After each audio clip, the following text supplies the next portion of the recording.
నమస్తే, welcome to cube TV. నేను గిరిజ. ఉగాది పండుగ అనగానే మనందరికీ గుర్తుకొచ్చేది మన తెలుగువారి సంవత్సరం, అలాగే నూతన సంవత్సరం. సో ఉగాది పండుగ అంటే షడ్రుచుల సమ్మేళనం. అలాగే ప్రతి ఉగాది పండుగకి కూడా ఒక సంవత్సరానికి ఒక నామకరణం అనేది ఉంటుంది. మరి ఈ సంవత్సరానికి నామకరణం వచ్చేసి విశ్వావసునామ సంవత్సరం.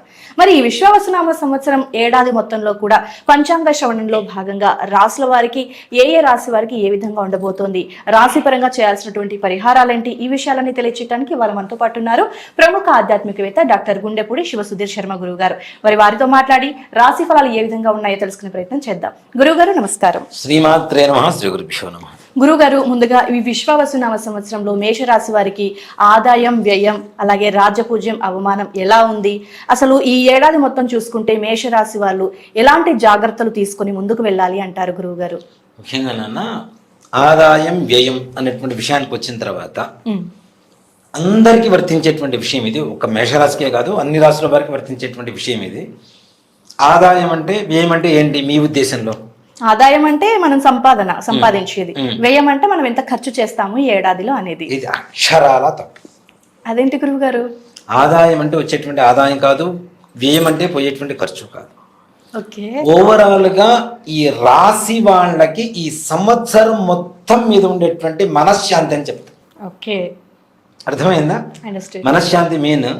మనం వివాహం కావచ్చు, సంతానం కావచ్చు, ఉద్యోగం కావచ్చు, విద్య కావచ్చు, ఆరోగ్యం కావచ్చు, కుటుంబ వ్యవహారాలు కావచ్చు, వీటిల్లో ఏ ఒక్కటి లోపించినా బాధపడేది మనస్సు. ఖచ్చితంగా గురువు గారు. అవునా?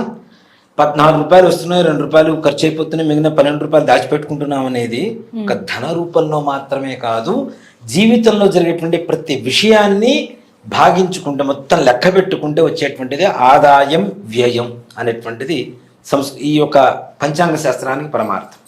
అంతేకాని డబ్బు రూపం ఒక్కటే కాదు నాన్న. అందరూ డబ్బులు డబ్బులు డబ్బులు డబ్బులు అనుకుంటుంటారు. మనకు 14 రూపాయలు వస్తే 2 రూపాయలు ఖర్చు అయిపోతే 12 రూపాయలు దాచి పెట్టేసుకుంటా, బ్యాంకింగ్ చేసుకుంటా. ఈ పక్కన ఆదాయం, పక్క రాశి వాడికి 2 ఆదాయం 14 ఖర్చు అనుకో, వాడు వచ్చి వీడి దగ్గర అప్పడవచ్చు. ఈ రకమైనటువంటి ఆలోచన కూడా చాలా పెరుగుతూ ఉంటాయి కదా. కాబట్టి అలాంటివన్నీ కూడాను ధన రూపం ఒక్కటే కాదు, ఆదాయ వ్యయాలు అనేది మానసికమైనటువంటి ప్రశాంతత, జీవనం మొత్తం కూడా ఈ సంవత్సరంలో ఎలా ఉండబోతుంది అని సూచించేటువంటి నెంబర్ మాత్రమే అని చెప్పి గ్రహించాలి ప్రతి ఒక్కరు. ఒక డబ్బొక విషయంలోనే కాదు. అలా ద్వాదశ రాశుల్లో మొట్టమొదటి రాశి మేషరాశి. మేషరాశిలో అశ్వనీ నక్షత్రం 4 పాదాలు, భరణీ నక్షత్రం 4 పాదాలు, కృత్తికా నక్షత్రం 1వ పాదం. ఇక్కడ మన సంఖ్యాశాస్త్రం, మన పూర్వీకులు కూడా చాలా గొప్పగా ఆలోచిస్తారు నాన్న. మనకి 27 నక్షత్రాలు, ఒక్కొక్క నక్షత్రానికి 4 పాదాలు, 27 × 4 108 పాదాలు. ఒక్కొక్క రాశిలో 9 పాదాలు ఉంటాయి. ఏ నక్షత్రాలైనా సరే 9 పాదాలు ఉంటాయి. 9 × 12 108. ఎంత బాగుంది చూడండి నెంబర్, అసలు 108 కదా. అంటే అంత ఆలోచనతో ఈ యొక్క పంచాంగ శాస్త్రాన్ని వాళ్ళు కనుక్కొని రాశారు అనేది ఎంత దివ్యంగా మనం ఉపయోగపెట్టుకోవాలంతే. వాళ్ళు మనకు కావలసినవన్నీ ఇస్తున్నారు, జాగ్రత్త అజాగ్రత్తలు ఎలా ఉండాలి, ఎలా ఉండకూడదని. దాన్ని మనం పాటించుకుంటూ ముందుకు వెళ్తే చాలా బాగుంటుంది. ముఖ్యంగా మేషరాశి వాళ్ళకి ఆదాయం 2, ఖర్చు 14. ఆదాయం 2, ఖర్చు 14. రాజ్యపూజ్యం 5, అవమానం 7. ఇలా చూసుకుంటే మనకి కాస్త బాధాకరంగా కనపడుతూ ఉంటుంది. కానీ మేషరాశి వారికి ఈ సంవత్సరం మార్చి 29వ తారీఖు నుంచి 7.5 సంవత్సరాల శని ప్రారంభమవుతుంది. మేషరాశి వారికి స్టార్ట్ అవుతుంది. షష్టగ్రహ కూటమి అని చెప్పుకుంటున్నాం కదా, వాటిల్లో శని మొట్టమొదటిగా మీనరాశిలోకి వస్తున్నాడు. మీనరాశిలోకి శని వస్తున్నటువంటి కారణం చేత మేషరాశి వారికి ఏలినాటి శని, 7.5 అంటుంటారు, 7.5 సంవత్సరాల శని అంటారు, ఏలినాటి శని అంటూ ఉంటారు. అది ప్రారంభమవుతుంది అని చెప్పడంలో ఏమాత్రం కూడా సందేహం. మరి వీటి వల్ల ఏం చూసుకోవాలి, ఎలా ఉండాలి? 12వ స్థానంలో శని మన రాశికి ఉంటే తప్పనిసరిగా ధనస్థానం దెబ్బతింటుందని చెప్తాం. ఇప్పుడు ఏలినాటి శని అనేటువంటిది ఎలా ఉంటుందంటే, మేషరాశి నాన్న, మేషరాశికి ముందు మీనరాశి కదా.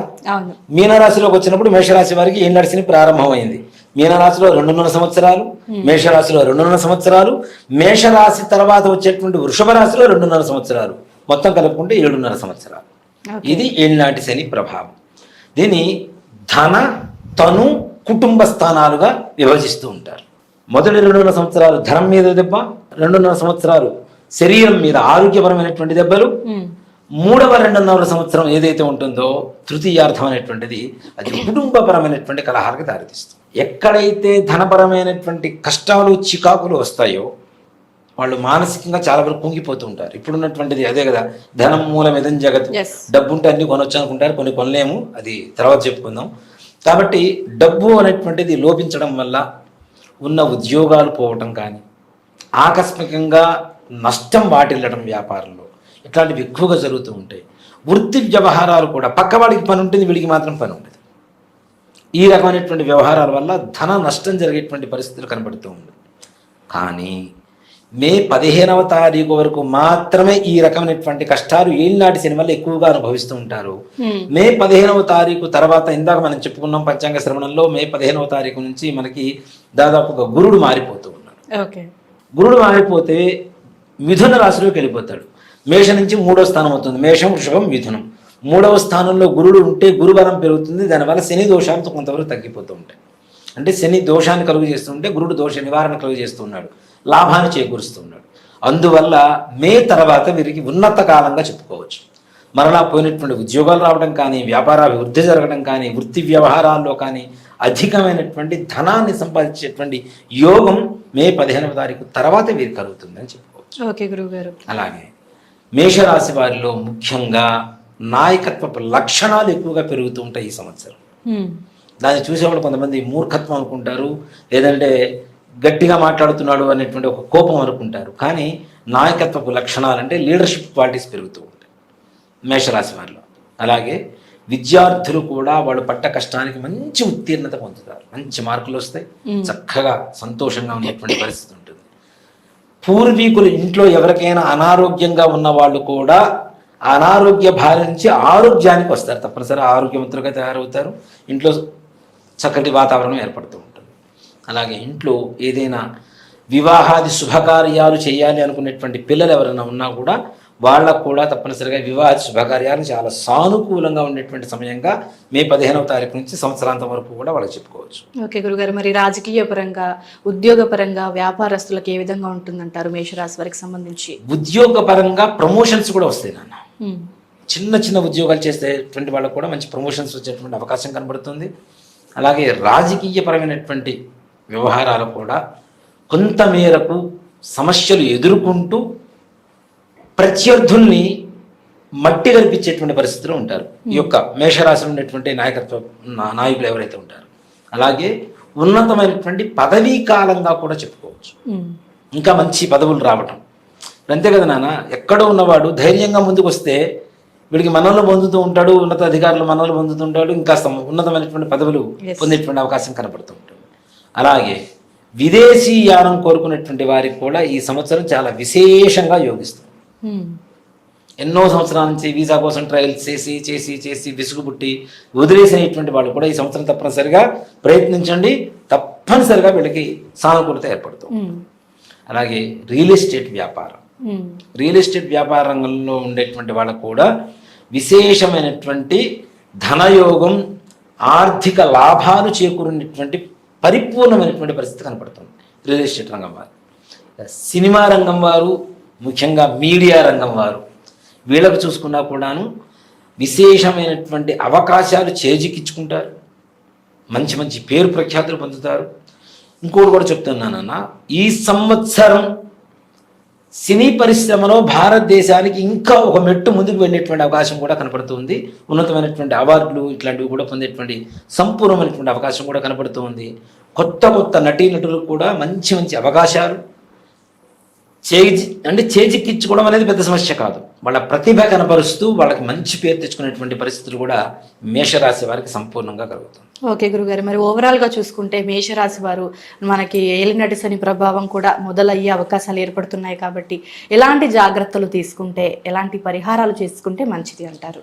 ప్రతి శనివారం నవగ్రహ ఆలయాలకు వెళ్ళి శనీశ్వరుడికి నల్ల నువ్వులు, నువ్వుల నూనె, నల్ల వస్త్రం, కొద్దిగా బెల్లం చక్కగా సమర్పించి 27 ప్రదక్షిణాలు చేసుకొని అక్కడ ఉండేటువంటి ప్రధాన ఆలయం ఏదైనా కావచ్చు, ఆంజనేయ స్వామి కానీ, శివాలయం కానీ, విష్ణుమూర్తి కానీ, ఏదైనా ప్రధాన ఆలయం ఏదైతే ఉంటుందో ఆ ప్రధాన ఆలయం చుట్టూ కూడా ప్రదక్షిణాలు చేసుకొని ఒక 5 సార్లు చక్కగా తీర్థ ప్రసాదం తీసుకొని ఇంటికి వస్తే బాగుంటుంది. అది కూడాను ప్రదక్షిణాలు చేయకముందు మాత్రమే కాళ్ళు కడుక్కోవాలి, ప్రదక్షిణాలు చేసిన తర్వాత కాళ్ళు కడుక్కోకూడదు. ఎస్, అవును గురుగారు. కాబట్టి ఈ విధంగా చేయండి. ఏ రకమైనటువంటి దోషాలు ఉన్నా కూడాను తప్పనిసరిగా ప్రశాంతంగా ముందుకు వెళ్ళేటువంటి పరిస్థితులు కనబడుతూ ఉంటాయి. వాహన ప్రమాదాలు కొంచెం జాగ్రత్తగా ఉంటాయి. ఓకే గురుగారు. సో మేషరాశి వారికి సంబంధించి ఈ విశ్వవసనామ సంవత్సరంలో ఎలా ఉండబోతుంది అనే విషయాన్ని చాలా క్లియర్గా తెలియజేశారు గురువుగారు. ధన్యవాదాలు. శ్రీమాత్రే నమః. శ్రీ గురు విశ్వ